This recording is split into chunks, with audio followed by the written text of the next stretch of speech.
Lesson 4. This is the final lesson for this course. This course. We have the first two were 6 weeks, and this one's only 4 weeks. Although with the amount of information, we could probably do another 2 classes. But the reason they do 4 weeks is because in the summer, people are usually traveling more. So, either way, today we're talking about a body's dignity. What does Judaism say about after someone passes away? We spoke about in the last couple lessons about the importance and the value of life. And the question is, what happens when someone dies? How do we respect that body, and to what length? There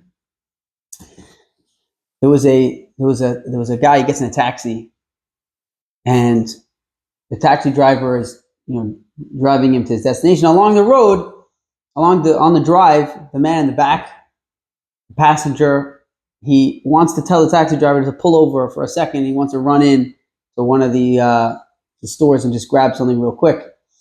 So he goes to the taxi driver and he gives him the lightest tap on the shoulder, and the taxi driver, he swerves, he screams, across 3 lanes and literally almost, kills everyone.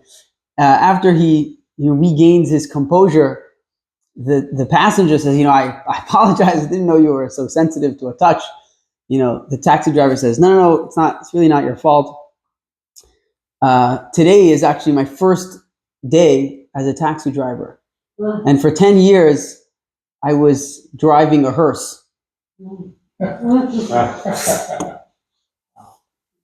He's got a little startled. Okay.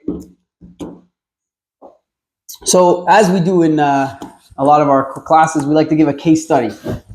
So this case study is very, very long. We're on page 90. We're on page 118. Page 118. And the case study goes as follows. Does anyone want to volunteer to read it? It's very long.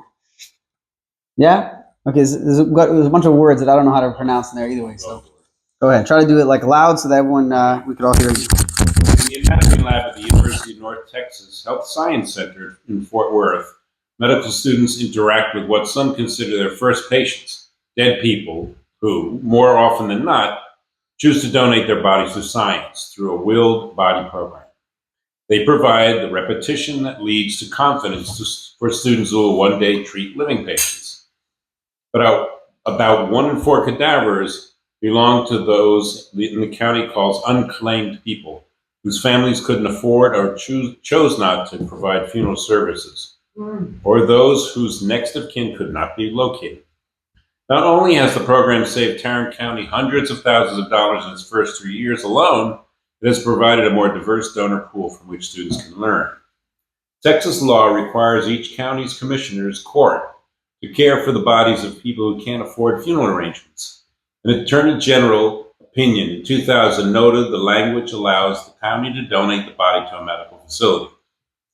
Before contracting with the Health Science Center, Tarrant County offered burials or cremations at no cost to the person's family, according to Lisa Martin, director of the Tarrant County Department of Human Services. The expenses cost the county roughly $500,000 each year. After the contract went into effect, those expenses plummeted. The county mostly stopped offering burials. The most costly option, though, exceptions for unidentified bodies, veterans, and people with certain religious beliefs remain. Eli Shoup, was volunteering at a hospice in Arlington in late 2021 when she learned about the Health Science Center's contract with Tarrant County. A chaplain with whom she made weekly rounds mentioned one patient wouldn't survive much longer. After he died, he'd go to the med school, Shoup said. And I asked what that meant. That's how I learned that this is what happens when you die with no assets. Shoup, a recent transplant to Texas, had earned a PhD in philosophy and was well steeped in the world of donation. In 2018, she donated one of her kidneys. She now teaches bioethics at UT Arlington. Her concerns with the program were both philosophical and practical. She mulled over consent or lack thereof, People have a right to make decisions about their bodies while they're alive, she said. A deep philosophical question to ask is, does the right persist after we die? For Shoup, the answer is yes. In December, she published a column in the Dallas Morning News critiquing the program. She didn't want to solely offer criticism, so she signed up to one day donate her body to the Health Science Center's program. The consent forms abounded.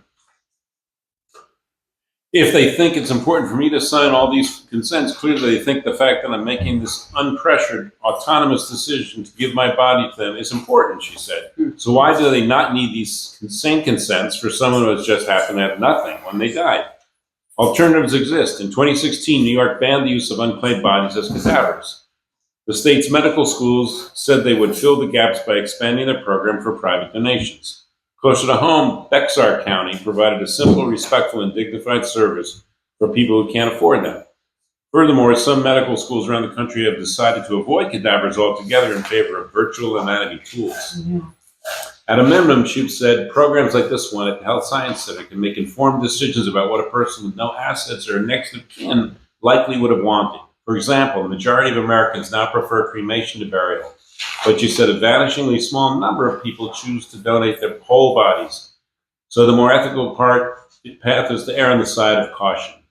This is uncomfortably close to grave robbing, she said. That's how it seems to me. They just don't go in the ground first. Students aren't necessarily aware the cadavers in the anatomy lab may be unclaimed. Fourth-year medical student Russell Vo said that as long as the program diligently tried to contact next of kin, and as long as the program approached the bodies with respect, he was okay with it. It's a very honorable means, he said, just because it goes to a good cause to foster the education of the medical profession as a whole.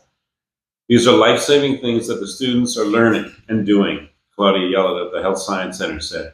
Not just life-saving, but quality of life, to be able to restore the quality of life for others, to be able to get something like that out of a tragic loss where nobody's wanting to be involved. For me, that's a good thing. Okay, there you go. There you go. So, an interesting topic. Just to sum it up, I guess, short, they have these bodies that are the main question, I guess, is you have a person who's has an unclaimed body. Someone dies, no one's there to claim it. No family, no relatives, no friends that are willing to, that are even there to deal with the body. So a lot of times they do is they use it for science. The question is that considered ethically okay? So there's arguments both sides. So I just want to hear, what do you guys think? What would be you for, against, and if yes or no, then why? I would say I'm against it. Against? There was Okay. no consent. It's really Okay. I think they made the point really clearly in there. Okay, good. I like that. Leah, were you listening to the? You came in the middle. I know. I came in the middle. And I was thinking it depends on. I mean, there's no one, meaning no one that actually knows the person making. Yeah, no one around. No So one's. it's not like a friend, a distant cousin. No. No indication of religion necessarily, but when you're signing the Okay, well, contracts, a lot of times religion's on there. Otherwise, how do they know what they want? Yeah. So I would say don't. No. Okay, Richard, what do you think? You can't know what you want. I mean, sometimes you just can't. And for you to make the decision, sometimes they try to make a decision for you. And So you think if they make the decision for you, that's not okay? The person should make their own decision. the person should definitely make their own. Okay. Good. Roseanne, you're on the same same I've ship, the always- same boat. I've always thought that Jews don't believe in donating their bodies. Okay, that's what we're talking about tonight. Because they have to be whole when they're buried. So that's why we brought this interesting case, because the question here is, what about an unclaimed body? Does an unclaimed body have any different? Some people say it's more of a reason to say it shouldn't be used, but some people say that it's actually a reason it should be used, because there's no one there that really cares about the body, so might as well use it for a good purpose, However, what happens if later on Someone claims the body. Yeah, that's a good point. A good point. Caution always, I think. John, what do you say? I am personally against it. However, if someone signed off on the consent, I can accept that. You think if they found an unclaimed body, If you it's- would be okay with them taking that body, and you would say, you guys do whatever you want with that body. No, I said, Do whatever you want. That's none of my business. No, it would have to be only with a sign. Oh, okay, fine. Oh, so he's saying if someone gives over their body, you have no problem with that. But unclaimed body is a little more of an issue. That's right, and I personally would not. Okay, sign good. off on it. And Good. I missed the beginning part of it when I came in, they're talking about it, filling out forms for like surgery or whatever. Well, They here, actually say, do you have a living will? Do you know what you Yeah, want this to do? wasn't that. yeah, no, he was It's about signing forms to be able to use the body for Right. research after the person dies. But That's I mean, what if you're going into hospital, a lot of that stuff they ask you about. Yeah, No, but this wasn't such a But if you're case. hit by lightning, This you was die not from the old case, age, okay? This was a case where there was an unclaimed body that no one knew anything about. So let's just go through some of these. Let's just go through some of these for or against, just so that we at least hear other people's opinions. Here, we're pretty much all on the same, almost on the same page here. But so people that say that they're for it is that unclaimed bodies are a burden to society, to public use, and that's really more of a monetary concern, which is not really an ethical, point of view, but it's one of the things. And another point is that they alleviate a shortage of cadavers for research and study, and that is that a lot of times people who donate their body, sometimes they will have a limited amount of different types of people, and when you have an unclaimed body, you could get a body from any type of group or ethnicity or race, and therefore they're able to broaden the amount of people that they could do research on. Obviously, not a good argument against the fact that it's unethical, but it's still an argument nonetheless. People who say it against is that it's unethical to use a body without the person's consent. That's pretty straightforward. And the last thing is that, in fact, the people who have bodies that are unclaimed are usually the poor, and they feel like they're being exploited just because they didn't have any relatives who Speak up for them. who would speak up for them. Absolutely, exactly. So today we're going to talk a little bit about what Judaism says about a person, a body, a human person, a body's dignity after they die. We spoke about all about life, but now we're kind of veering off to this thing, and we're going to talk a lot about today. We're going to talk a lot about autopsy. What does Judaism say about autopsies? Is it okay? Is it not okay? And under what circumstances would it be okay or not okay? But the first thing we need to establish, and that is that when in Judaism, there's a concept called nivul hames. Nivul hames means it's considered a sin to disrespect someone who passed away, even though they're not alive anymore. I mean, obviously, it would be if someone's alive, you're not allowed to disrespect someone, but they could always defend their own honor. You say something not nice to someone, they could say, "Hey, that wasn't nice of you." If someone's not alive anymore, it's considered disrespectful to do anything that could remotely disrespect that deceased person because they're not even here to speak up. Absolutely. So let's read text 1, page 123. And here is a statement from the Talmud that brings out this point. One who transports human bones. Now, in those days, sometimes they would have to remove a person's body. I think in this specific case, they're talking about where they didn't put the person to a complete burial. They kind of had them, maybe buried for like a brief moment, and they were moving them to a permanent burial spot. But either way, whatever reason they would be moving this body, one who transports human bones on a donkey may not place them under the leather saddlebag and ride on top of them. I guess that was how they would many times would have pouches in their saddlebag. We don't ride donkeys anymore, so I'm not 100% sure. But either way, for by doing so, one treats them disrespectfully. The idea is that here, sitting on top of a bone or bones would be disrespectful. And I think it kind of it's a logical thing to say. But as we're going to discuss, one of the things we're going to discuss is why. What is really the disrespect? Why is it disrespectful? And when we understand why it's disrespectful, then we could understand better what Jewish law would say about different scenarios, and when it wouldn't be considered disrespectful. They're not elevated. They're underneath. They're like in the trunk or something in the car, versus being, say, elevated or raised up. So Okay. they're honored by being elevated, not by being thrown underneath. I think it's more. I think it's. I don't know if it's about underneath, because then we bury people, which is pretty much But that's underneath. That's through a very special. I think here the point is that you're sitting on top of them, and I think the same thing applies by a cemetery. You're not supposed to walk on top of a place where someone's a grave where someone's buried. Tricky. Yeah, it can be very tricky, and obviously, like, Depends on where you put it. you know, obviously it's a little difficult to know exactly. And I've seen in some cemeteries they actually have like a little marker that goes all the way, throughout the whole grave. And in here I haven't seen it, but you try to walk around as much as possible. But it would be considered disrespectful to sit on top of someone directly. Here in the ground, there's at least 6 feet of dirt in between, which I guess would make it a little less disrespectful. But here, the person wants to sit on top of the bones directly, which would be considered disrespectful. And the same thing will apply, by the way, to anything that could remotely apply to such a thing. So, for example, someone passed away and they want to do an autopsy. Cutting the person would also be considered disrespectful to the body, because I feel like that's even more disrespectful than just sitting on top of a bone. Here, you're actually cutting the person, which is a lot more disrespectful. And all of these laws would apply. And that's why Judaism in general is against autopsy as a general rule.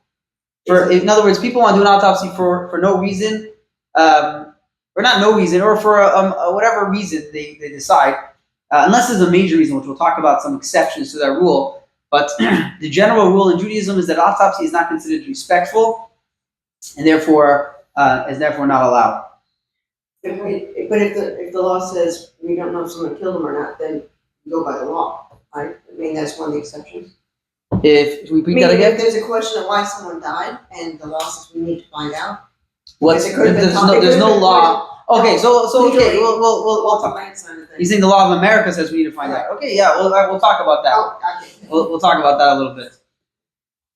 But before we get, actually, I want to jump to page 130 in your book. I was gonna read this later, but I want to do it now just to kind of give you a heads up on where we're going in today's lesson.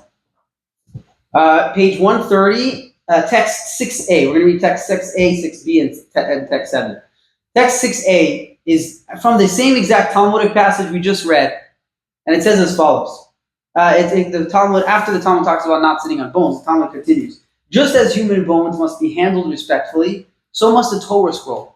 They get buried when they're worn out. Yeah, absolutely. And here comes a very interesting concept. The Talmud is comparing a Torah scroll to a human being. Now think about that. You would never take a Torah scroll and drop it on the floor. You would never sit on a Torah scroll. You would never, you don't throw the Torah scroll in the trunk. There's so many, like this, when it comes to Torah scroll, there's an automatic respect that we have. And the same thing applies to a human being. And we actually bury a Torah scroll just like we would bury, a person. And the reason for that is, as we're going to read in text 6b, this is from Rabbi Yom Tov Asavili, who is commonly known as the Ritva. He was a 13th century or something like that, 12th century rabbi, and he wrote this. Nachmanides, which was his teacher's teacher, points to the sacred names of God. This is page 130, page 6b. Nachmanides points to the sacred names of God that are inked onto a Torah scroll's parchment as an analogy for the sacred soul that is installed within the corporeal body. So just like a Torah scroll, you have a piece of parchment. The piece of parchment comes from an animal. It's not holy. It doesn't have any specific respect that we have to give it, any more than anything else. But once you start to write the Torah words in that book, especially when you get to God's name, and you start writing the Torah, all of a sudden that piece of parchment now takes on a piece of holiness. And even if you were to scrape off the words from the Torah scroll, it still retains that holiness, and you would have to bury the entire piece of parchment. And the same thing is with the body. our body is, it's a piece of flesh. It says in the Torah that it comes from the ground. God used the ground to create Adam and Eve, and that's really all we are. We're just a bunch of earth. But once our soul comes into our body and animates us for our entire life, and we do a lot of good deeds throughout our life, we say a lot of good words, and we think a lot of good thoughts. Once we do that, automatically, our body has a holiness to it, and it can never just be disregarded or disrespected because of that soul that lived inside of it. And Kabbalah actually talks about how when a person passes away, the soul, we know the soul leaves the body, but the Kabbalah says that the soul actually, a part of the soul remains connected to the body for a period of time. I mean, a little bit of it stays in there forever, but it slowly leaves the body. It stays the first 7 days. The soul is very much connected to the body.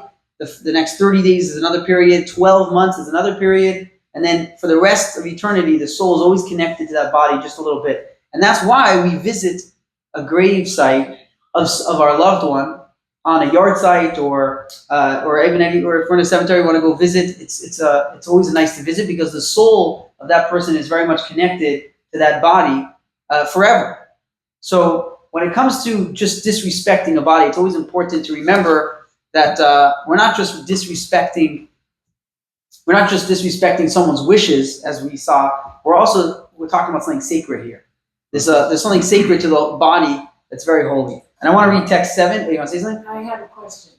Yeah. A friend of mine told me, because her husband had cut off part of his finger when he was doing gardening, and she said that they had to bury the finger wherever he was going to be buried when he died. So they buried the finger, and then when he dies, they have to pull out his casket and put the rest of the body with the finger. Is that true? That is an interesting. That's an interesting concept. I never heard of that, but I was thinking to ask that question to my rabbi because I know that the body is supposed to be buried, and we'll talk about that in a minute.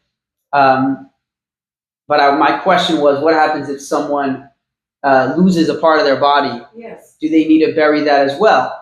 Or is it maybe because the person is still alive, there's no reason to bury it? Yeah, exactly. Yeah. So to answer your question, I don't know. I'm not 100% sure, but I could look into it. And I was planning on looking into it. I just didn't get to look into it before the class started. Okay, I just reminded you, so I want to hear the I know, but I can't look at it right now. I'll look into it after. How bad is it? Actually, I mean, when I was growing up, and my brother, my dad, my mom, we would go visit my grandparents' grave, and they'd always tell us, "Don't walk on the grave." Mm-hmm.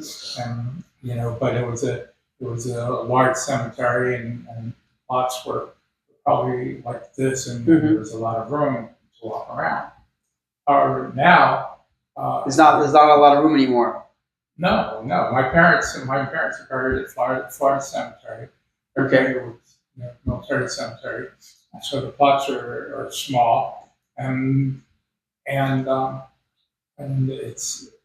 There's been times I'll just go there and I'll sit down, in the top room, and talk, talk to them and so on, and to walk around. It's hard to walk and not step on anybody. Of course, you don't do it purposely, but yeah. So I mean, hell. Intention. Yeah, no. Honestly, how bad is that? When I don't. It's a good question. I don't know how to answer it exactly, but I would say try not to walk on it as best as you can. I mean, I don't know. It's considered disrespectful to walk on it. I don't know. I don't know like what the implications of exactly what I don't know how to really gauge how bad or there's no like. There was a prayer for forgiveness in the event that I inadvertently stepped on. Yeah, I don't think so.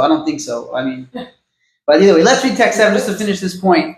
and then we'll get going. Okay, text 7. The rationale. This is page 131. The rationale underlying the regulation mandating respect for the dead is a Talmudic parable concerning a pair of twins. One of the twins grows to adulthood and is crowned king of the realm. The second becomes a highwayman, A thief. yeah, and is apprehended and executed as punishment for his crimes. Suppose then we are told the body of the executed twin was placed on public display, basically hanged. Would not passerby scrutinize the body and perceiving that they believe that the familiar countenance of their ruler, assume that it is none other than the king himself, who has been punished so ignoramulously? So he continues, man is created in the image of God, with the result that however that anthropomorphic term is to be understood, the human body reflects an aura of divinity.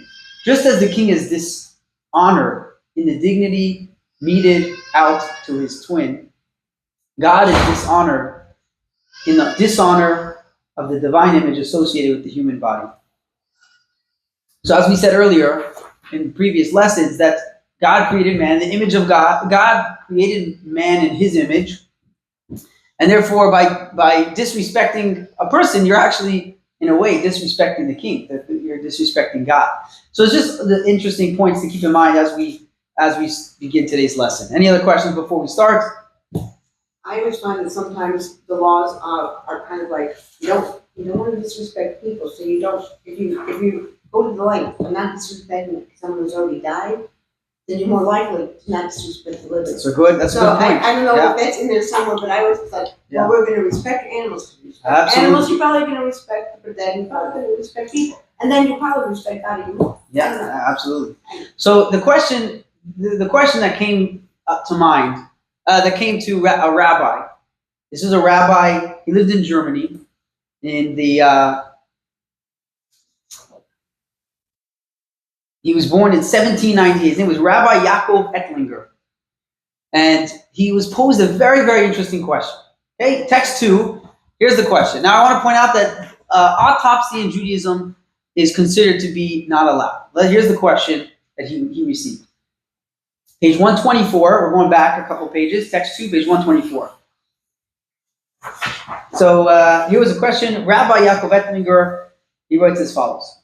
I was consulted regarding the case of a patient who was ill with a unique disease. The doctor treated him, but to no avail. Unfortunately, he died of his illness. Another patient suffered from the same illness, and the doctor sought to dissect the body of the deceased person to understand the disease and possibly find a cure for the patient who was still alive. And here's the question. Under such circumstances, is it permissible to desecrate the dead? Yeah, because you have the potential to save a living. Always comes first. So Alex points to a very, very common rule in the Torah. It's called pikuach nefesh. He's saving a life. If there's a possibility to save a life, the whole Torah goes out the window. Right? That's a very common answer. And in fact, Rabbi Ettlinger actually he says the same thing. He says he poses his logic is that there's only 3 mitzvot that pikuach nefesh does not work. That saving a life is not a valid response to. The three sins that it's better to take your life than to transgress one of these 3 sins is murder. If someone tells you to murder someone, it's better to take the bullet yourself than to murder. The second one is idolatry. If someone tells you to accept idolatry or die, according to Jewish law, it's better to take the bullet. It's better to die than to accept idolatry. And the third one is forbidden sexual relations. And those 3 are the only time that saving a life would not be the better option. But in general, the rule is better save your life. But he dismisses this. He dismisses it. He says that that's not the answer I'm going to go with. Although he wants to say that answer, he says that's not the That's not the answer I'm going with. And he says why. Let's read text 3. This is from what he's called the Torah. His name was Rabbi Yaakov ben Asher. He wrote the first, I guess you could call it the first code of Jewish law. He compiled all of the Talmudic passages, and he compiled all of the people in the generation before him, the rabbis in the generation before him, called the Rishonim. And he put together a book called Arba Turim. Arba Turim means the 4 rows. And he basically organized the entire Torah law into 4 sections. There's sections about the monetary issues and daily rituals and blessings. And he split it up in a very organized fashion. And that actually became the basis for the Code of Jewish Law, which was later written a generation later. But he put together a pretty amazing work. And he writes in this, the Torah writes in this book, he writes as follows, text 3, page 125. Nothing stands in the way of saving a life, as Alex said. Nevertheless, this is from the Torah, if people are in mortal danger and must steal from their fellows in order to save their lives, it is forbidden for them to do so without intention to repay. So here, think about this. Imagine a person is stranded on an island or in a forest, and they're going to die. They don't have any resources, no food, no water. And all of a sudden they see, they're walking past, an island. They're walking past, some guy's vacation home, and they see a boat. And the boat has the keys in the ignition. There's no one there at the time. The guy thinks, hey, listen, I'll jump in the boat. I'll save myself. And I'm saving a life. Hey, whatever, stealing. Stealing goes out the window for saving a life, right? So the Torah says you can't do that. You can't steal someone else's things. You can't hurt someone else to save your life. And he does say, unless the person has intention to repay. In other words, if he says, I'm going to take the boat, I'll bring the boat back, then maybe there's room to save your life. If you say that, if you have the intention. Now, obviously, God's the only one who really knows your intention, but from a Jewish ethical perspective, it would be unethical to hurt someone else in the process of saving your life. So Rabbi Ettlinger poses this Torah, and he says that he concludes that based on that, here, what are you doing? You want to do an autopsy, you want to dissect a body in order to save someone's life, but this person never gave you permission. You're stealing from him. You're disrespecting him, and in a sense, you're stealing from him. You're stealing his honor, and not like that. Here, there's no way to repay him. If you steal a boat, you can at least bring it back. Here, you can't repay someone who you cut up their body. Mm-hmm. So this is his logic, and he concludes that it would therefore not be okay unless the person gave you permission. If they gave you permission, that's a different story. But if they didn't give you permission, then you can't do an autopsy to save someone's life. So what about donating organs? Okay, we'll get to organs. Let me just finish. Let me read what he says inside, so that way you can just hear his words. Text 4, page 126. It is stated explicitly that it is forbidden to steal to save a life if one has no intention to repay. If, in the present case, and he's talking about the question that was posed to him, it is impossible to repay, inasmuch as one cannot compensate the deceased for having been desecrated. It is therefore forbidden to save a life through the desecration of the deceased. So it's a very, very interesting point of view, because the first thought would be, as Alex said, what do you mean we're saving a life here? At least possibly saving a life here. Let's move quickly. Yeah, let's do this. But he says, I don't know if that's so fair, because you're talking about someone else's body. And part of his logic here is that there's 2 types of mitzvot.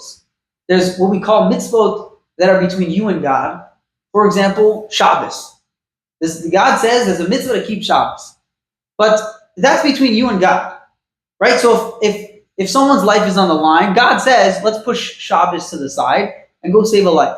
But when it comes to a mitzvah between you and your friend, your neighbor, then, I mean, yeah, God is part of it. God wants you to respect your neighbor, but it's also up to your neighbor to you can't just disrespect someone else because you want to save your life. You got to ask them permission, you know? So in the case of stealing, there's room to steal, to save a life if you're going to repay them, because then it's not really, there's actually two ways to look at it. Either you could say it's really more of like borrowing, and I'm basically hurting you a little bit for the time that you don't have your boat in order to save my life, which is a very important. Once again, the other view is that the reason I'm allowed to steal is because there's a rule that whenever I need to save a life, you're meant to do it in a way that you break as least sins as possible. So the guy has to save his life, so he's going to steal. But if he's going to steal, it's better to at least steal in the least stealing form possible, which is basically repaying him. Those are the two views, and we'll talk about that in just a second. You want to say something? I was thinking, to me, an example of that would be more like guys going by a farmland, he's starving, there's no farmer around. Yeah, he picks some fruit. Absolutely, it's a good example. Absolutely. But he may say, I'll come back and return them, but when I get some money, never have. Yeah. Maybe I'll tell you a story about the guy who's called the pious thief. I'll tell you. I don't know if we have time for it right now. But as a child or something, came back this way. Okay. Here we are. Mm-hmm. So here he said there's two reasons one could say there's two logical reasons why one could say that it's better to steal but have intention to repay. And that is option A is that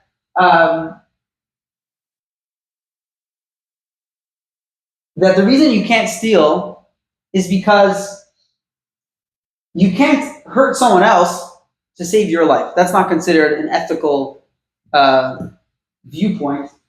The other option, and this is,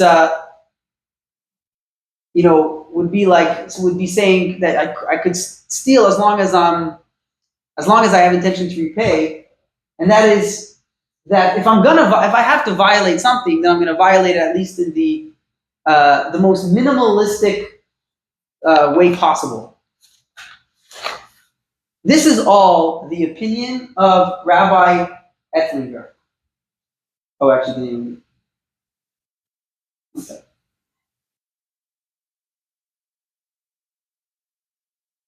There was an entirely different view. There's an entirely different view posed by a rabbi lived about 100 years after Rabbi Ettlinger. His name was Rabbi Yecheskel Landau. Rabbi Yecheskel Landau he's known as the Nodab Yehuda. There's also a very, very interesting story with him. There's a story called The Longest Pesach. In short, I'll tell you the story afterwards. But I'll tell you. Maybe I'll tell you the story after. It's a good story. Either way, so he says as follows. He actually argues.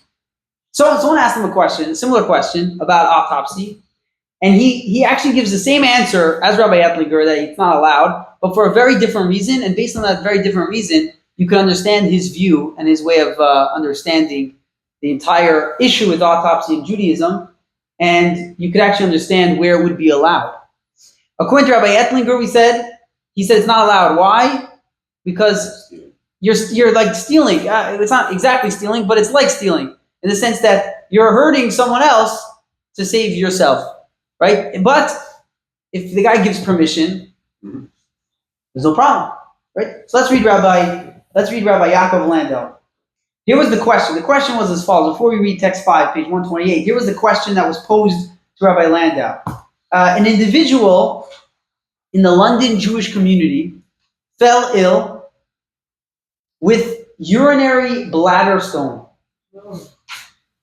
Here was the case. The physicians performed a lithotomy, which is a surgery to remove the stone from the bladder, as was a customary practice for that particular ailment. But unfortunately, it was unsuccessful, and the person died. They wanted to do an autopsy and really dissect this person's bladder and see if they could figure out what exactly went wrong, and if they could use that information to help future patients with the same issue. So the question was sent to Rabbi Yecheskel Landau. He was a rabbi in Poland. He was born in Poland, and he was the rabbi in Prague in 1755. And this was his response. Text 5, page 128. It is a clearly established law that we must override the Shabbos laws in our attempt to save a life, even if the chances of success is doubtful. However, this is true only if there is a present threat to life before us, as in the case of an ill person or a collapsed building. But in this case, the case that he had here, there was no one actually, waiting to get the news back about this urinary bladder stone. It was just they wanted information just for general use. So he says, but in this case, there is no current patient who would immediately benefit from this dissection. Rather, the physicians want to learn about this surgery because they might, in the future, encounter a patient who will require it. Certainly, we cannot override a prohibition for this lesser concern, continues Rabbi Landau. For if we were to indeed consider this case a life and death, and here's a very interesting logic, he says, it would follow that all forbidden laborers on Shabbat would be permitted if they have any medical benefit, even if no one were currently ill. It would be permitted to grind and cook medicines and prepare a knife for bloodletting because of the mere possibility that during Shabbat or maybe immediately afterward, someone will fall deathly ill and require these things. If we are permissive about dissection, then they will dissect all of our dead simply to study anatomy and know how to treat the living. So that's a very, very interesting point. He says, if there's no one actually here that we're actively trying to save with this information, then he says that the logic could be taken further and further and further. Right? Imagine someone says, "Oh, I need to drive to the beach on Yom Kippur because maybe someone's going to drown in the ocean." And then I'll say that, you could keep going. Yeah. So he says the logic is flawed. It doesn't sound right. And therefore, he says it doesn't make sense to allow an autopsy just for general purposes. The Torah doesn't allow an autopsy because it's considered disrespectful. And if there's someone that needs the life, needs it to save their life, then he says, okay, that would be a different story. But in our case, in this specific case that he was, asked in, there was no one that was, needed it. They just wanted it in general for general knowledge purposes. And in that case, he said, Judaism would not allow an autopsy. See, but what about just for that part that is needed because they make the favor rare disease or whatever, and they need to want to study just like the king. So once they cut open the body, it's disrespectful. Regardless, it doesn't matter how much you got a little bit desecrated. It's desecrated. Is desecrated. There's no. If the purpose of faith is like a little more narrowly than just saying we'll just check it all out, but okay. It doesn't. This is exactly his question. They wanted to check the bladder stone. I don't know. They weren't going to cut open his whole body and chop him up in pieces. I'm assuming. But either way, it's very interesting his point of view here. But what comes out is something very interesting. What he says is actually what Alex said in the beginning. That if there's someone that their life is on the line, then we would indeed do an autopsy to save someone's life. That's what Rabbi Landau says. In fact, so Rabbi Landau, if he got Rabbi Ettinger's question, he probably would have answered that person that it would be allowed to do the autopsy, because in that case there was someone who actually had the same very illness that they wanted to, they did a procedure and the guy died. No, that was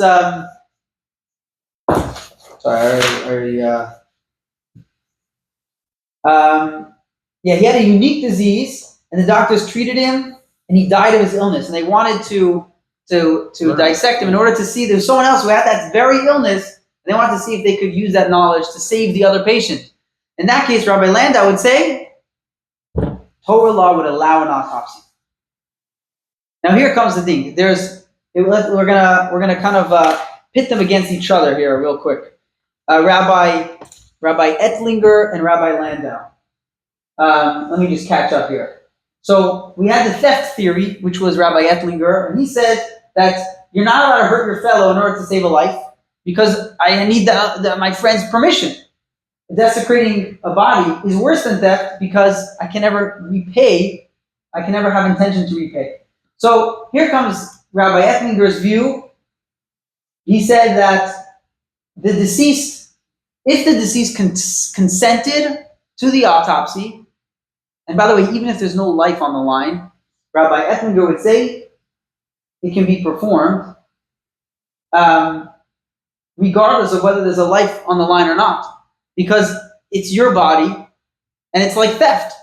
So just like you could give your money to someone if you want, and you could lend someone your boat, and you could give someone some corn, and it wouldn't be considered theft anymore because I let you take it. The same thing with the body. This is Rabbi Ettlinger's view. On the other hand, the deceased, if he did not consent, then he would say no across the board, even if it's to save a life, whether it's to save a life or not. Rabbi Landau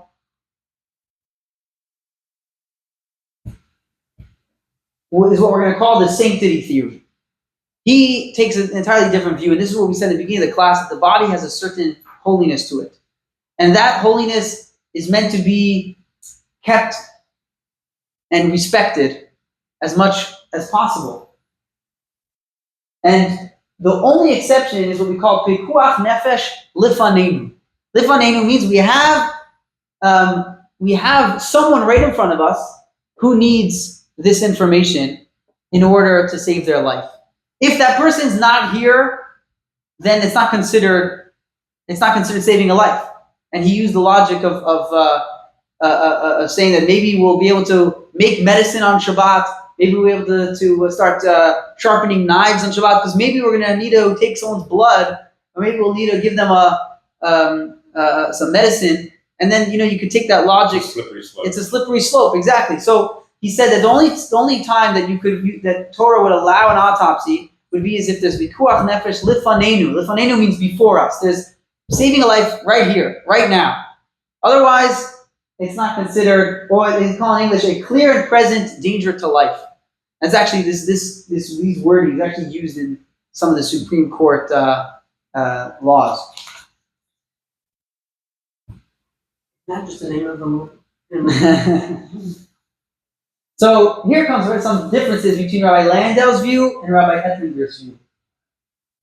The most significant differences is that according to the sanctity theory, which is Rabbi Landau's point of view, is that a person has no right to allow their body to be desecrated. In other words, even if someone gives consent, you can't give consent for a Torah scroll to be cut up, or to be burned, God forbid. Because you Yeah. the donator of it. Yeah. It's my Torah scroll. You're not allowed.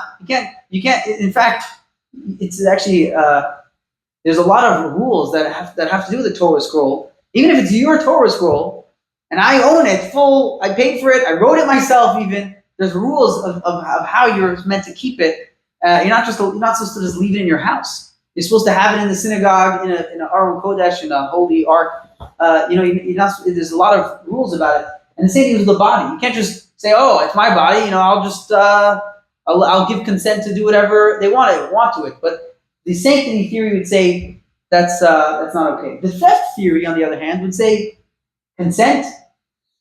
If you give consent, then a person has a right to their remains of their body, and that would be no problem if I consented. But on the other side, unwarranted desecration, which means the guy doesn't give permission, is actually even worse because he never gave permission and there's no way to repay him. So, in other words, when it comes to desecrating something, we'll desecrate something holy in order to save a life. Because a body is also holy, a life is also holy. So it's one holy thing versus another holy thing, and you could save a life in order and just. In fact, if there's a house burning, and so there's, let's say, a person there and a Torah, It's according to Jewish law, you got to save the person over the Torah scroll, even though the Torah scroll is also holy, right? Because life is more holy. Mm-hmm. So that would be the we're kind of contrasting. What? Person's a little harder to replace. Yeah, absolutely. You can't write a person. Give it a few years and we'll get you back. Yeah. So this really goes back to what we said in the beginning of the lesson, that the Torah has a certain sanctity that's similar to a human being.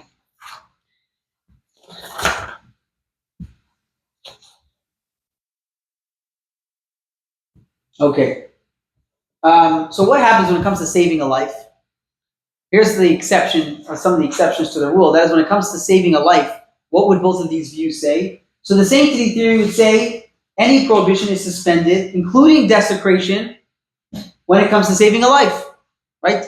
That makes sense. Just like we would save a life over a Torah scroll, because sanctity is pushed aside in order to save a life. So that means if you have a body of someone who did not consent to use their body, but we can use this body to save someone's life, according to Rabbi Landau, Torah law would allow us to dissect the body in order to save someone's life, as long as we're saving a life right here and right now.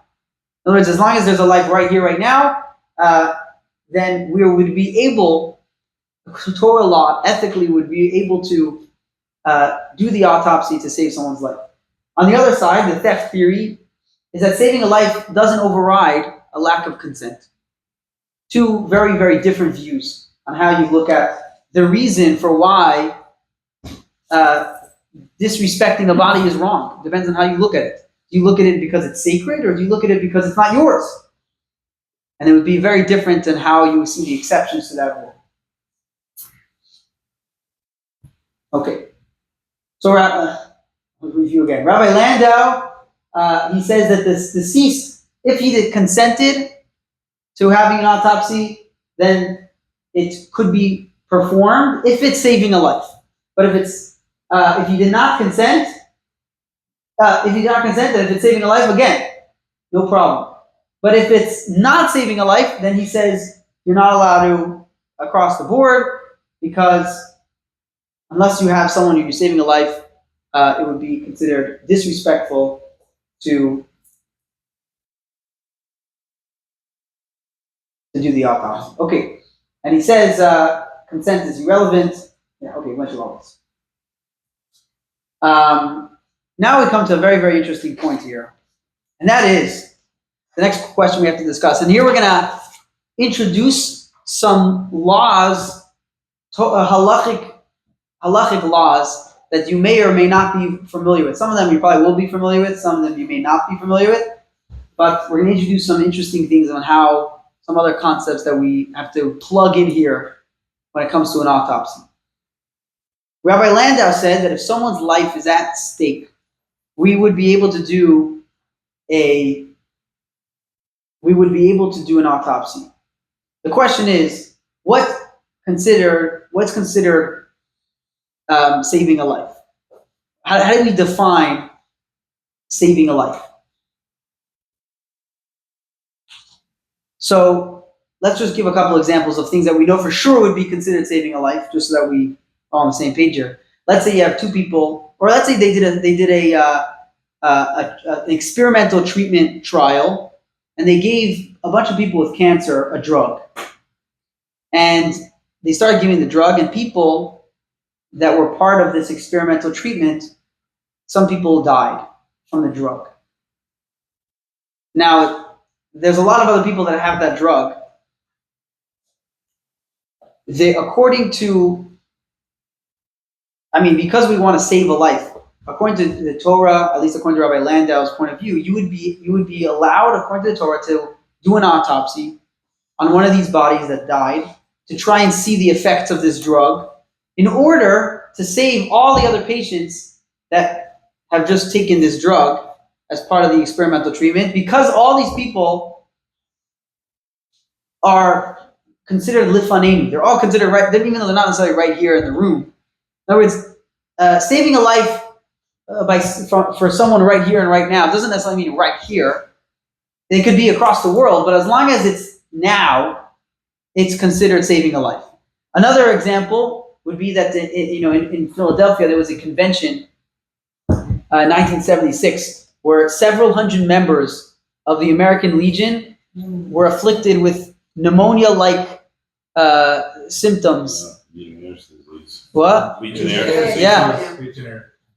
And many people died. So Jewish law would actually allow, in that scenario, to do an autopsy, to be able to identify some of the symptoms and issues that the people that died from it were having, and therefore be able to find a cure for all the other people that had that very illness. So these are examples of pikuach nefesh lifanim.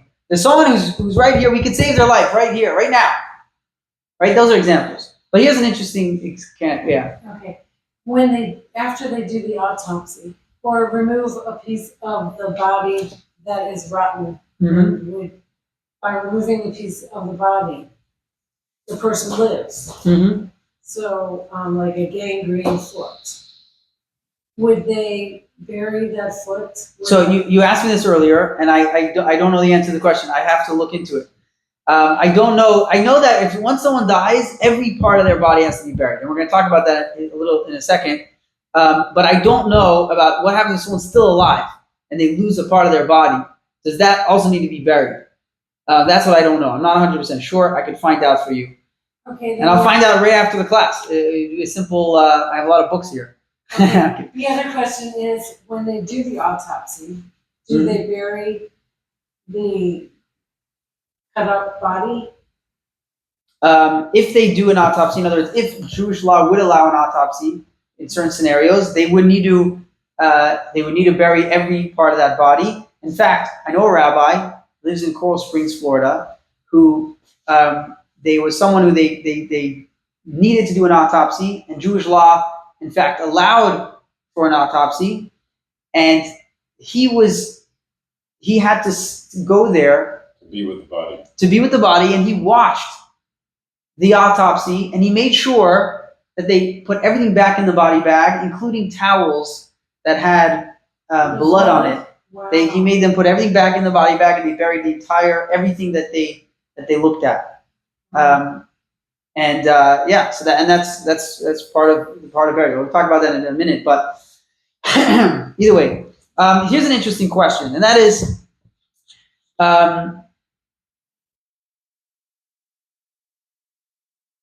let's say you have a bunch of people who start dying from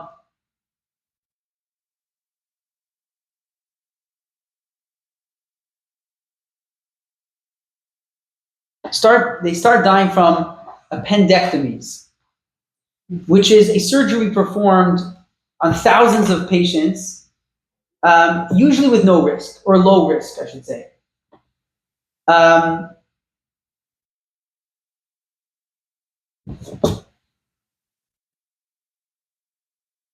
So now people are dying from this procedure that's usually supposed to be no risk.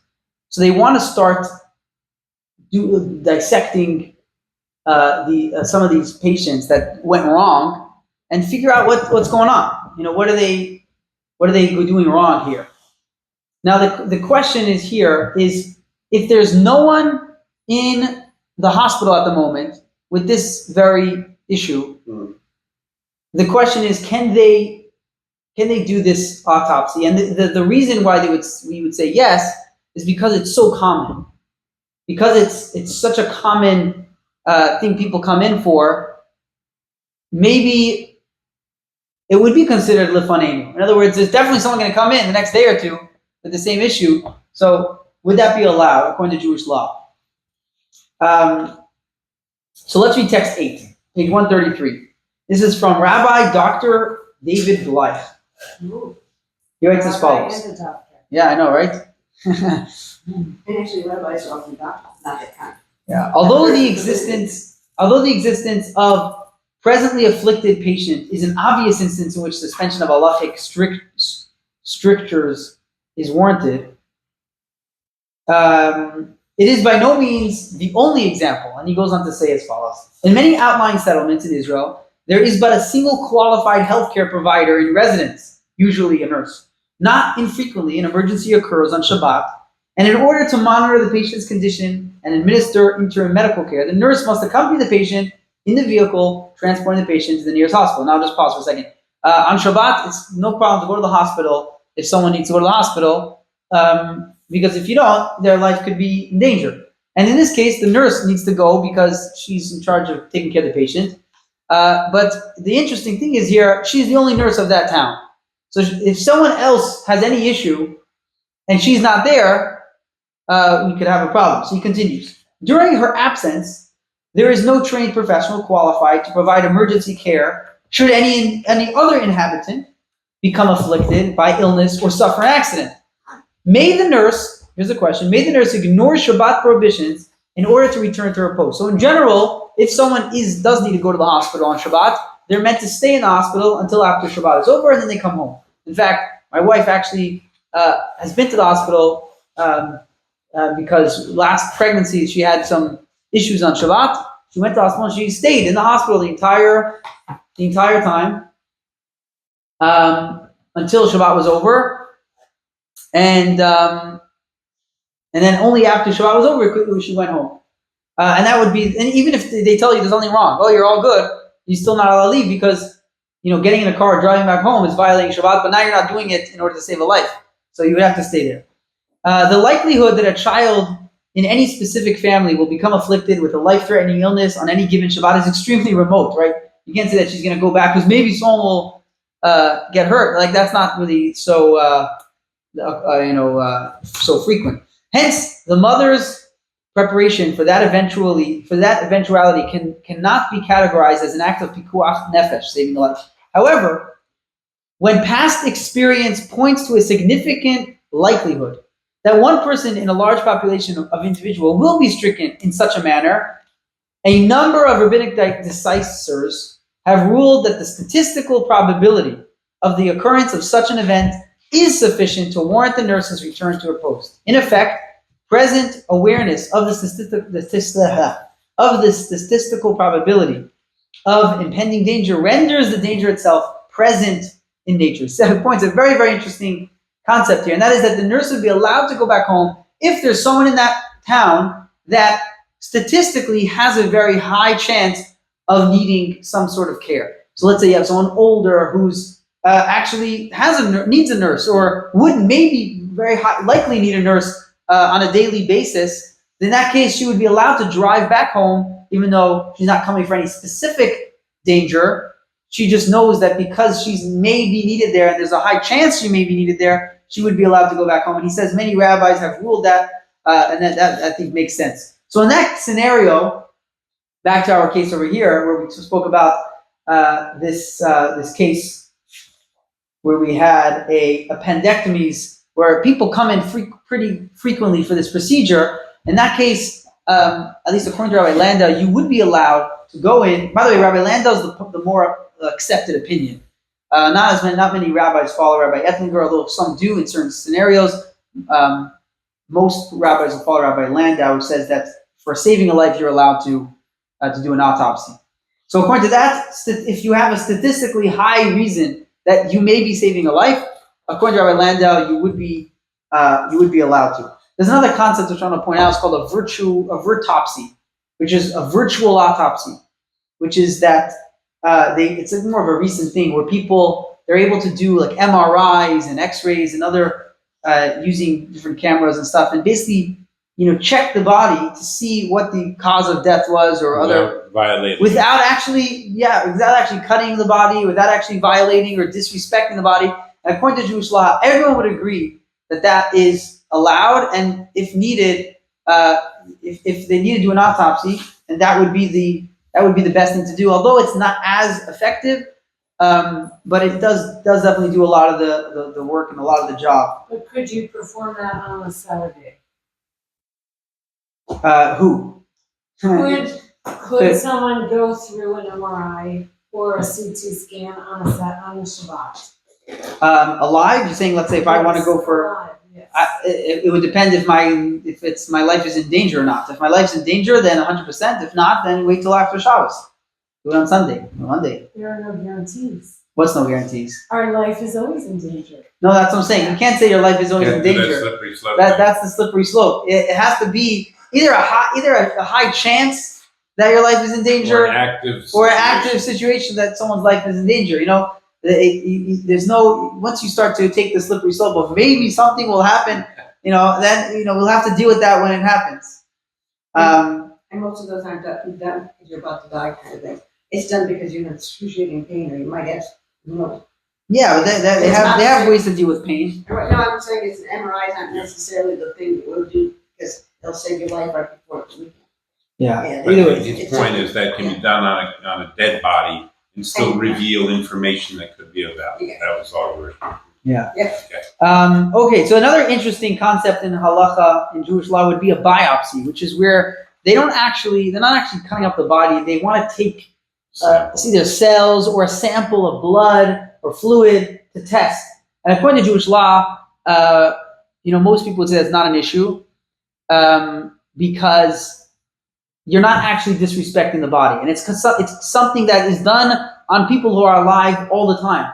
People take blood and what? They have 4 bottles today, so. Yeah, exactly. Yeah, it's something that's so common on people who are alive, and this is, by the way, not even today. This is something that people have been letting blood for as long as Jewish history has been recording it. Is it the same thing as donating blood, though, or is that something different? Because What are you asking? Can you donate blood? was there a definition on that or not? You could donate blood, sure. Yeah. Because you're consenting and Well, you're talking about when you're alive or when you're dead. You're alive, I'm saying. You're alive, yeah, no problem. Donate Okay, blood. I was just wondering if suddenly, it's like, wait a minute, I thought there would be a problem. Yeah, no. There's no issue with donating blood. Blood And only lives for 120 days anyway, so it's not an eternal part of the body. It's not. interesting. Yeah. Well, I guess. Here we're talking about a person who already died, but they want to take a sample. So that wouldn't be considered disrespectful because it's something that's, a common thing that people do all the time. Although, the interesting point, some people would point out that maybe that blood would have to be buried. They would have to basically send the sample back. It's an interesting concept. I never thought about that before, but someone did point it out because at the end of the day, the person needs to be buried, which we'll talk about that in a second. Let's read text 9. This is from Rabbi Moshe Feinstein. We've had him a lot in our course. He more of a recent Halachic authority, page 135, and he writes as follows. In my opinion, it would not constitute a violation of nivel. Nivel means desecration. If physicians will not cut open the limbs, neck or torso, but only seek to perform a needle biopsy in order to obtain fluid for diagnostic analysis and evaluation. It is not a form of desecration and is permissible because it is very common to do such procedures on the living. Likewise, removing blood via needle and syringe for analysis does not constitute desecration and is permitted. Although I have not found this stated explicitly in earlier sources, it seems clear to me that this is true. So this is Rabbi Moshe Feinstein. He's gone through the entire Torah more than once. He said, I've never found anywhere specific where it says you're allowed, but I can't, he says I can't think of any reason why it wouldn't be allowed because it's something that's so common and done on alive people. And yeah. But biopsy wouldn't be performed on a cadaver. No, well, a cadaver is a little bit different situation. You were talking about someone who passed away. They want to do like an autopsy to figure out what they want to figure out, more of the character of what's going on. Either they want to test their blood or something like that. Whatever the reason is, it doesn't matter what the reason why they need to do a biopsy. The question is, can you do a biopsy? Is that considered disrespecting the deceased? And Rabbi Moshe Feinstein says it's not. The body remains intact, with the exception of a few cells. Yeah, exactly, and that's the idea. So here comes an interesting idea. Here comes an interesting concept, and that is we spoke about nivel. Nivel means disrespecting the body. But what about? There's another concept we need to be aware of, and that is there's a concept in Jewish law called burial, or Hebrew it's called kivura. Kivura means that a body needs to be buried, intact, and all of it. So. There's many people try to come up with reasons of why they do a burial, either hygiene or you don't want to leave a body out in the open. It could cause some health problems, health issues. Another reason why people bury is they don't want to complicate. If you don't want to complicate the mourner's process of mourning.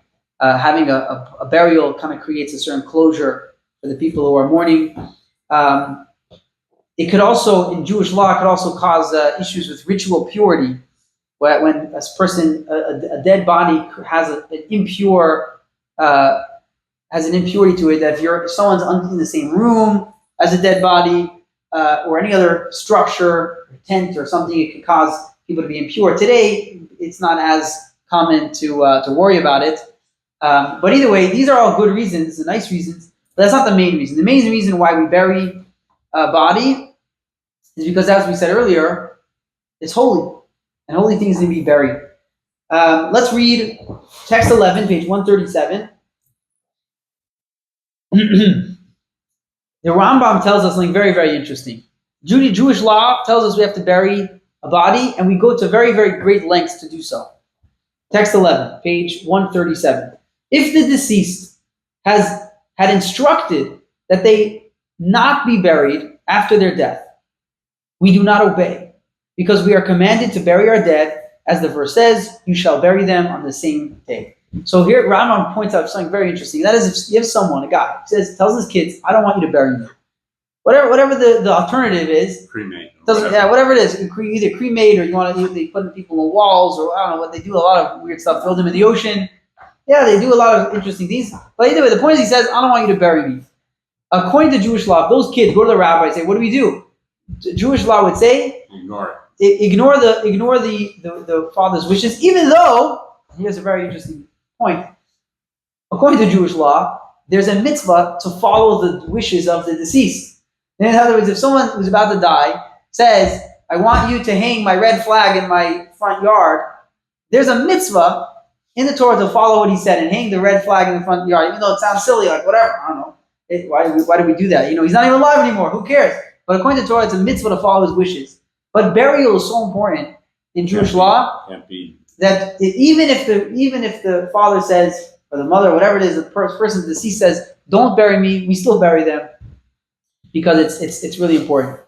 And it really kind of goes with this concept that we said earlier, that God created the body, the human being, from the earth. From dust to dust. Yeah. And our body is given to us as a deposit. It's given to us we're entrusted to hold it and protect it while we're alive. But when we die, we have to give it back to God. How do you give it back to God? You can't hand it to him. So you put it back where he gave it to us, which is the ground. He gave it to us from the ground, so we put it back in the ground, and that's where it's gonna remain until Mashiach comes. But let's read text 12. This is from Rabbi Chaim Vital, a very big Kabbalist. He writes as follows. For you were made from dust, and dust you will return, and to dust you will return. This is from Genesis in the Torah. The human body was created from the earth, and our bodies are handed to us as a deposit. Upon death, the deposit must be returned to the earth from where it was taken for burial. So, even according to Rabbi Ettlinger, who said that you're allowed to do an autopsy if the deceased gave permission, even according to him, okay, so you do the autopsy, you would still need to bury the body, as we mentioned earlier. You'd have to take all the remains, or whatever all the blood, and I mentioned earlier that anything that was part of the body has to be buried. So if there's towels that they used that have stains on it, they would have to take the whole thing and bury all of it with the body.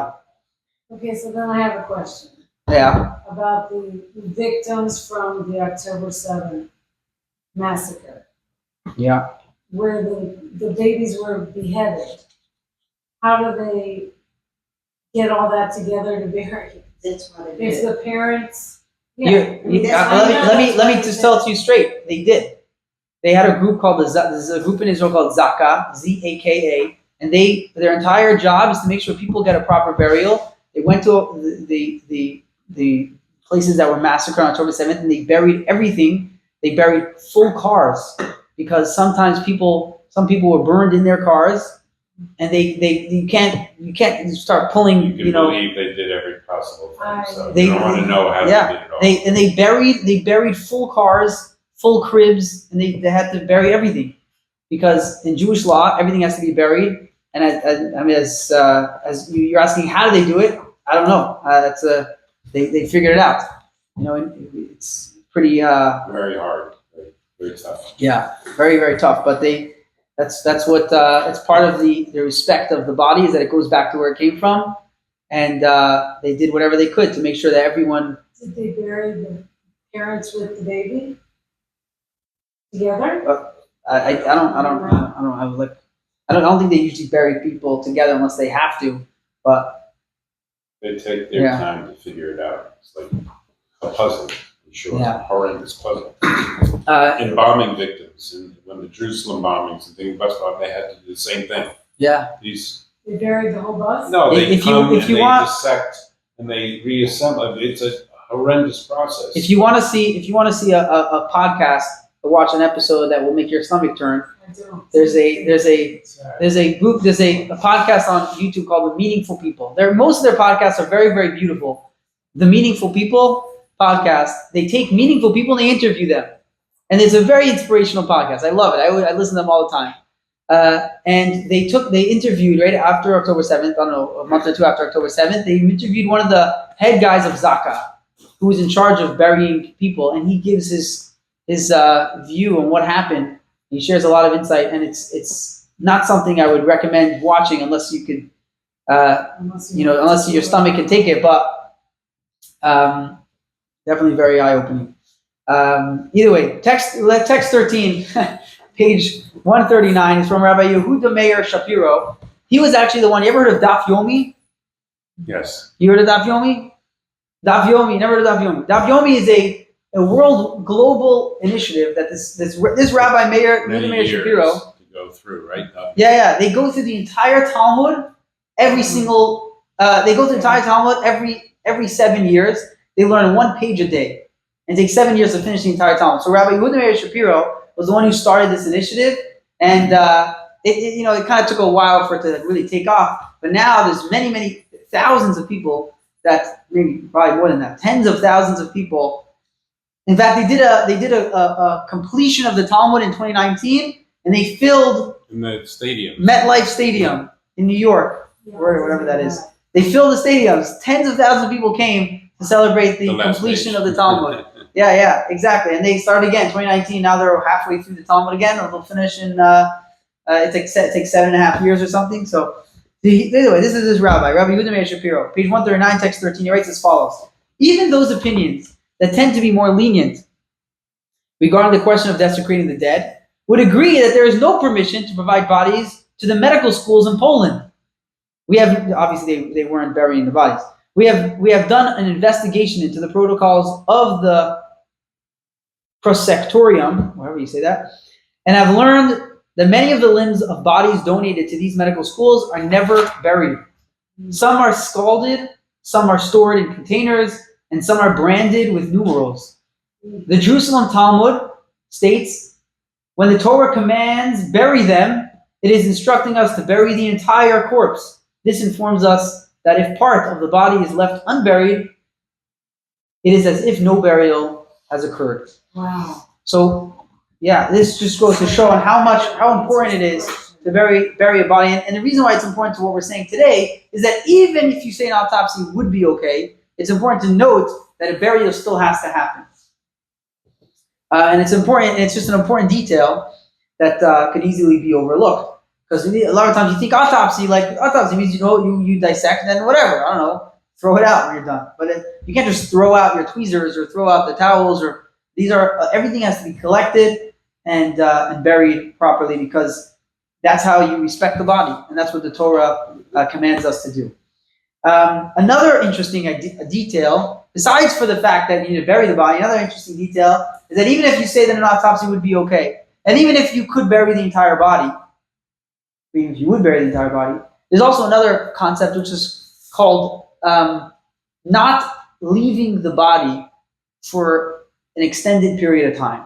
So there's a concept in Jewish law that we're meant to bury a body the same day that it died. That's considered the respectful thing to do.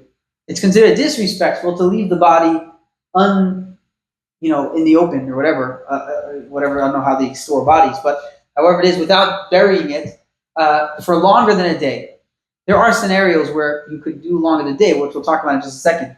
But in general, if someone were to do an autopsy for whatever reason, they spoke to a rabbi and they said yes, Torah law would indeed allow an autopsy. It's important to realize that it's only allowed if it's going to delay the burial by a few hours.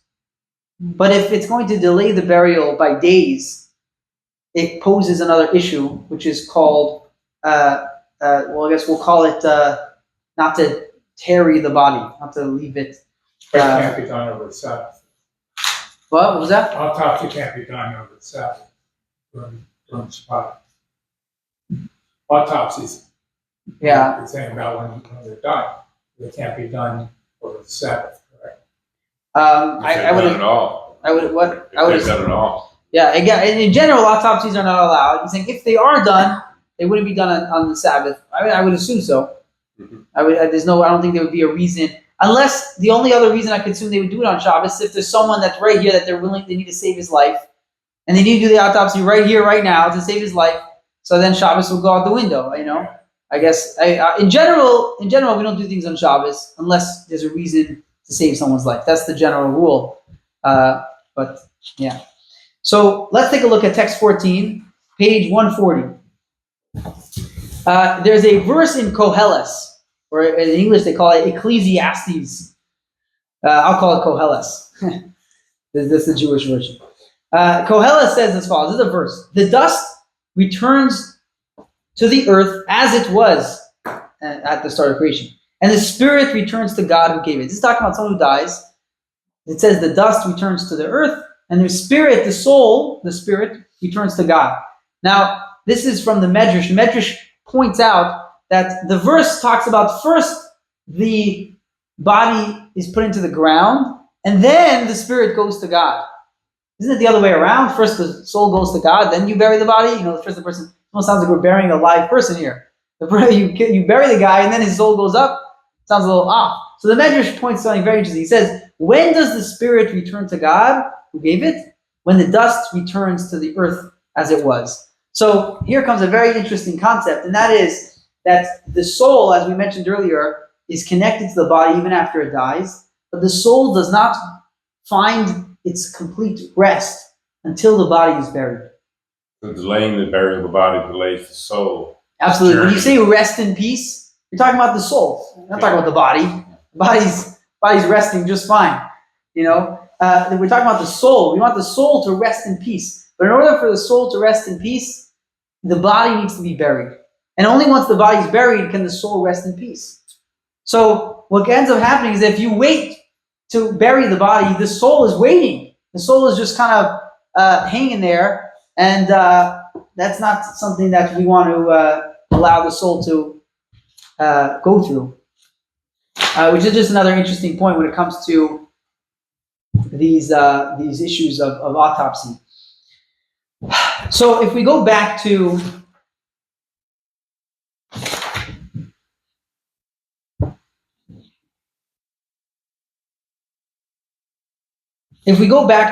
the very beginning of our class, we spoke about this case study where they had this science group. I don't know what they're called.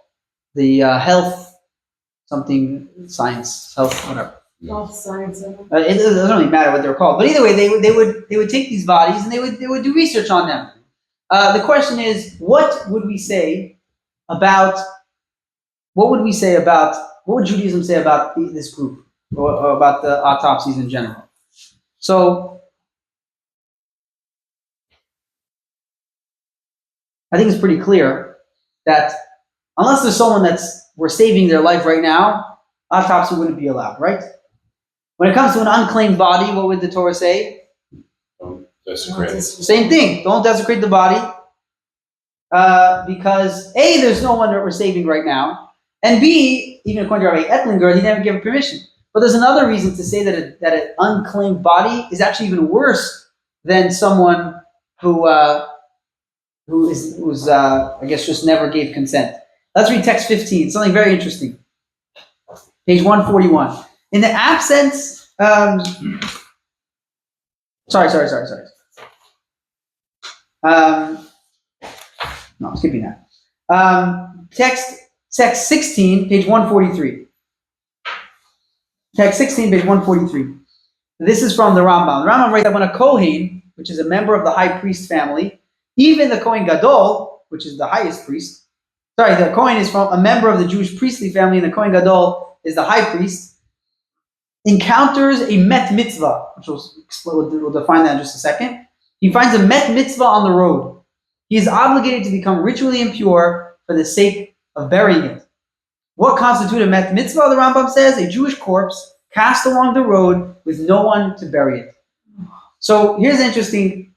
What the Rambam likes to do a lot is he likes to give you a specific case to really define and characterize the rule. And that is that you have a guy who they found a dead body on the road, God forbid, but they found someone and no one knows who he is. Doesn't have any relatives, so no one's going to bury him. Basically, an unclaimed body. According to Jewish law, whoever sees it has to attend to that person's burial and make sure that they get buried, even if they're the Kohen. Now, a Kohen is not allowed to become impure. He's not allowed to do a burial in general. But in this case, yes. Yeah, in this case, he has to. Even the high priest, the Kohen Gadol. And by the way, if the Kohen Gadol, there's only one Kohen Gadol. If he becomes impure, he has to go through a whole purification process until he could go work in the temple again. So a lot of the procedures could get messed up, I would assume. So, but here the Torah says this person's burial is more important than anything else. So when it comes to an unclaimed body, every single person that encounters that body automatically becomes family for that Jewish body that's sitting on the ground.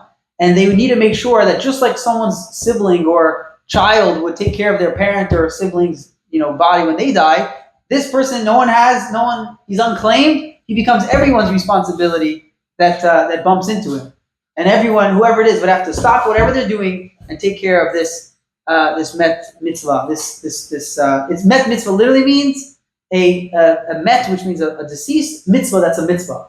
It becomes a mitzvah. Obviously, every deceased is a mitzvah to bury, but it's called a met mitzvah because it's a mitzvah on every person that jumps in that encounters that deceased. In order they have to bury them right there and as soon as possible. And as Leah mentioned earlier, that when you talk a lot about death, you can start to appreciate life a lot more. Mm-hmm. And that's a lot of what we're learning, not only in today's lesson, but also in this entire course. So we'll go about end of life issues and how much the Torah will go to what lengths the Torah will say that we should prolong life. And even here we spoke about just not desecrating a body. How much more so when the person's alive? We should treat everyone respectfully. There's actually a concept in Jewish law that we're not allowed to talk negative about someone who passed away. In fact, there was a hold up. Yeah, there was a funeral that there was a rabbi was giving a eulogy for Mr. Goldberg. And he was a local Jew of the town, and the rabbi didn't know Mr. Goldberg very well. So he gets up and he says, we're here to celebrate mourn the passing of Mr. Goldberg, a respected citizen of our community, honored member. And this old man, jumps up from the back and he says, "What are you talking about? This guy was a thief. He wasn't an honored member of our community." So the rabbi, he readjusts things for a moment and he restarts his eulogy. He says, "We're here to mourn the passing of our friend, Mr. Goldberg, who's a patron of a synagogue and, a Torah scholar." Again, the old man jumps up. He says, "Rabbi, this guy hasn't been to synagogue since he was bar mitzvah. What are you talking about?" So the rabbi, again, he begins his eulogy. He says, "We're here to mourn the passing of our friend, Mr. Goldberg, a loving husband, a caring father. And again, the old man jumps up. He says, Rabbi, you clearly didn't know Mr. Goldberg. He cheated on his wife, never gave any time for his children. What are you talking about? At this point, the rabbi is at a loss of words. So he says, if anyone here can share something good about Mr. Goldberg, please stand up and share. And there's an eternity of silence for, and finally, the old man gets up and says, his brother Gabe was worse.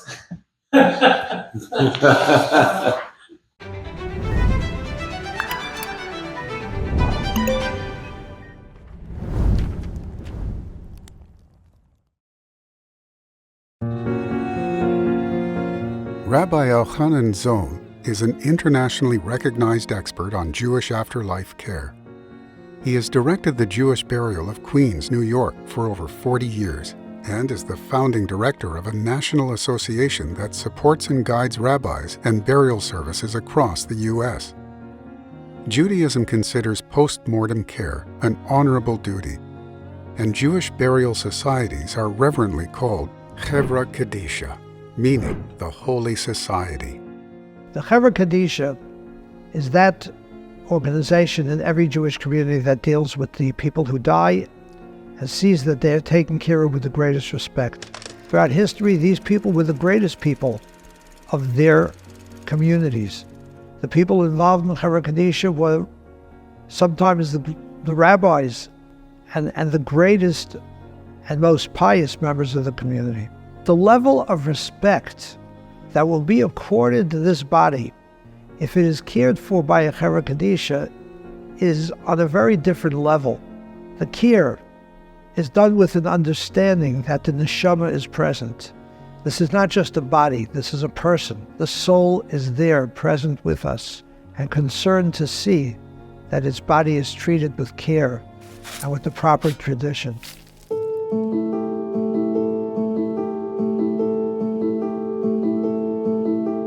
We are all created in the image of God. We are a great being. We're greater than any other creature on earth. And as such, we are deserving of the kavod, of the respect that such a lofty creature requires. And to leave him unburied for any length of time desecrates the name of God. He or she represent the image of God. That is the reason the Torah provides for which we are to bury people and for which we are to bury them immediately. We bury treasure. We burn that which is disposable, that which is to be degraded, that which is to be destroyed. That is the respect that the Torah requires, and that is the only option that the Torah really offers for what we do with the disposition of human remains.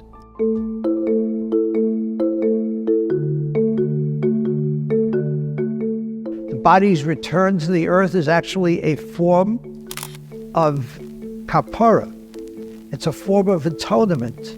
And that too gives the neshama, gives the soul, the ability to move on to its eternal place, maybe to a higher place. And that too is part of the importance of burial, which is really a gift. It's a gift that God gives us even after we die, allowing us to atone for our sins. We can no longer come to shul on Yom Kippur. We can no longer do mitzvahs. We can no longer give charity. But we can be buried, which in itself is a form of kapara, a form of atonement. What a phenomenal gift.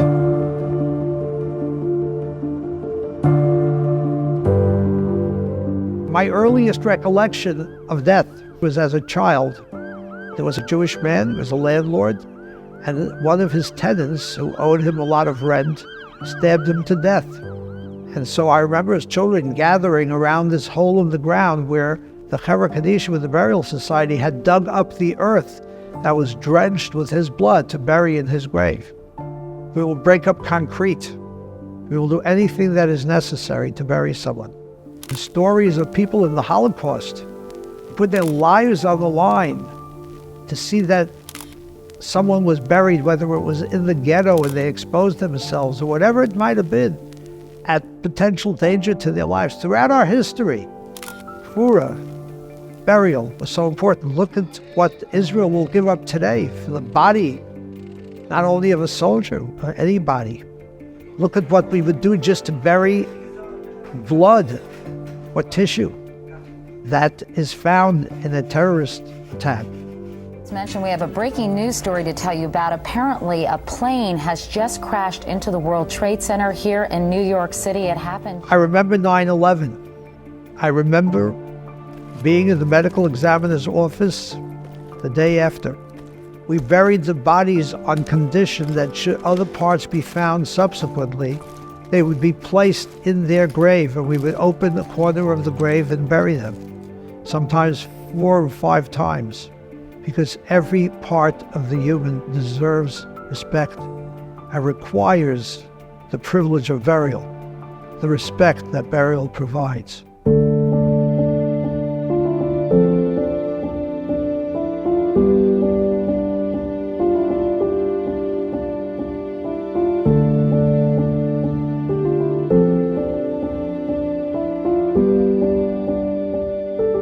I received a call from someone who told me that someone in his family lost a dear friend to a car accident. And it was now, I believe, about a year later, and this person suddenly had a dream with this friend who died, came to him and said, "Why didn't you bury me?" And he woke up shaken up. The next night, it was a recurring dream, and the night after. And finally, he went to someone in his family who was a rabbi, and he asked him what to do. So the rabbi called me. "Rabbi, what do you think?" I said to him, "Only thing I can think of is anyone checked out the scene of the accident, in this case the car, to see, was everything buried, was everything removed?" Turned out this car was about to be crushed the next day. It had been held, it was part of a criminal case, and we sent down members of a Chevra Kadisha who cleaned the car, found pieces of bone and tissue and blood, and buried it, and the dream stopped.